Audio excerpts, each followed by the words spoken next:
Good afternoon. I want to talk with you briefly about water. And we've been hearing a lot today and yesterday about building the society we want, building this global vision, and the corollary to that, which is what are the positions that we're going to take with respect to the things that we're talking about today?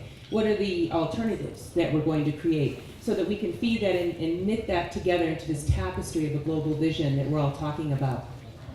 The ceremony that we started off with today, I think, set a wonderful stage for this discussion.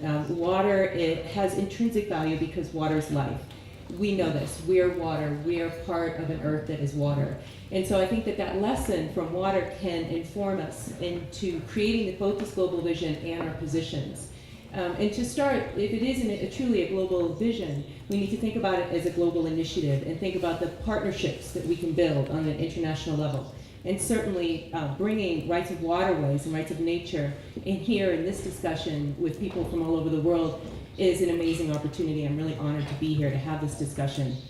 And I wanted to share with you some of the other international discussions that are being had around water. And the first comment that I heard today when we were doing the wrap-up was that the human rights are intimately and intricately connected with nature's rights. So you can't really extricate one from the other. And I think that with respect to water, that's particularly true. And we're seeing in the international arena that being played out over and over again at the World Water Forum, at Rio Plus 20, at the People's Forums that were the alternatives to both of those forums. We saw declarations coming out from the Human Right to Water movement and from the Waterways Right to Water movement that celebrated both of our positions, that people have a deep need and a right to water that they need for their daily living, and that the environment also has a right to the water that it needs in order to exist and to thrive and to flourish. And these were put forth not only in declarations, but as Pablo knows, and if he feels free to mention this later in Q&A, this is an international effort that's being moved forward because we're seeing increasing violence, as Vandana was just talking about. We're seeing increasing violence in the sort of the last gasp, we hope, of this existing system being done to water, both to waterways and to huge sectors of communities around the world where water is scarce and water is polluted. And we need to combat that violence with our own vision, with our own alternatives, and how we're going to move forward. The Human Right to Water movement has been successful in the EU Citizens Initiative that we heard quite a bit about. They have collected not just 1 million signatures, but almost 1.9 million signatures on their initiative, their successful initiative to petition the EU to actually write a law that, among other things, will say no commodification, no marketization, no privatization of water. Water is life, and we can't privatize that. There are some things that we heard this morning for Esperanza that are outside the capitalist system, and water is one of them. So building these relationships, building the solidarity with the human rights movement is only natural and incredibly important to all of the work that we do. So we're seeing that play out in the international arena. At the local level, we're also seeing this play out in a real way, and Vandana was just saying, it's so true, that we need to not just be abstract, but we need to be real and put this to the test in a real way. And we've been hearing a lot about the wonderful work being done with local ordinances, and Pittsburgh, Pennsylvania is one of those that has an ordinance, a law that says that the waterways have a right to flow and to be free and to be clean. And we're also seeing other ordinances around the country saying that as well. And in addition to that, we're also seeing alternatives, this idea of alternatives being created on the ground. And again, this is where partnerships and solidarity can be had to build not only our global vision, but our alternative of a society, what we want to see. And so, for example, in Santa Monica, California, they have an ordinance that recognizes the rights of natural communities, that recognizes the rights of people in Santa Monica to clean water, but not just to clean water from sustainable sources. Because that was a community that has relied in large part from water piped in from someplace else. And they decided as a community they didn't want that. They wanted, as we heard from our friend from Europe earlier this morning, they wanted to be self-sufficient. They wanted to realize how much water was worth to them. And so they set a goal for themselves of 100% water self-sufficiency within their community by 2020. And they're going to achieve that goal, and they're going to beat the 2020 deadline.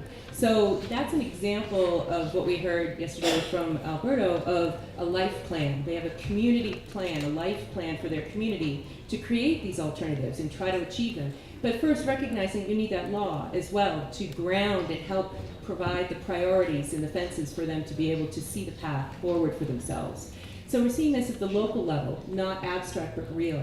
And then also finally, we're looking at the state level, and there are, again, many different examples, and I'm just highlighting a few. But in California, where I live, we're seeing, number one, a drought of almost unprecedented proportions right now. And at the same time, we're seeing an administration that wants to construct this massive project to pump water from the areas of the state that has some water down to perpetuate this system of wasting water, using water disrespectfully in a violent way, and basically to the highest bidder down to, Southern California is a wonderful place, and not to demonize them, but there are some users in the southern part of the state that don't recognize the worth of water.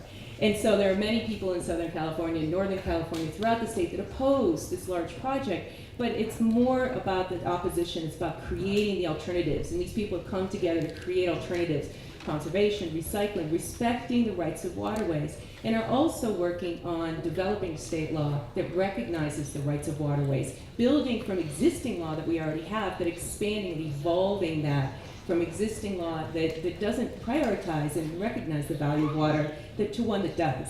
And even though this tunnel project is a really bad project in so many ways and so problematic, it does provide us an opportunity to have this discussion and to give the alternatives, not to just defend water, but to offer a way forward.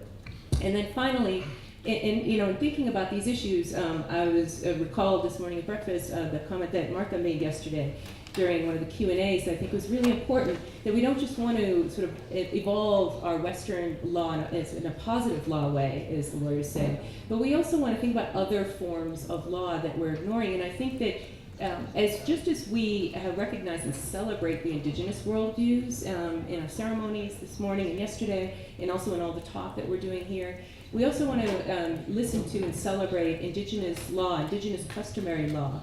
And I think that that's an incredibly valuable input. Indigenous customary law with respect to water is something I'm still just so new at and learning about, and I value the opportunity to learn about that today. But I am recalled at the World Water Forum of a Chumash elder who spoke there about their own indigenous law and how they had to purify themselves and their minds and bodies before they could use the water for fishing or for even travel. And that was incredibly important. And to bring that understanding and that law into our own discussion about rights of nature and law, what does that mean to make sure we're truly being holistic in how we think about how we move forward. So thank you, and I look forward to the Q&A, more about water and all these other wonderful issues. Thanks.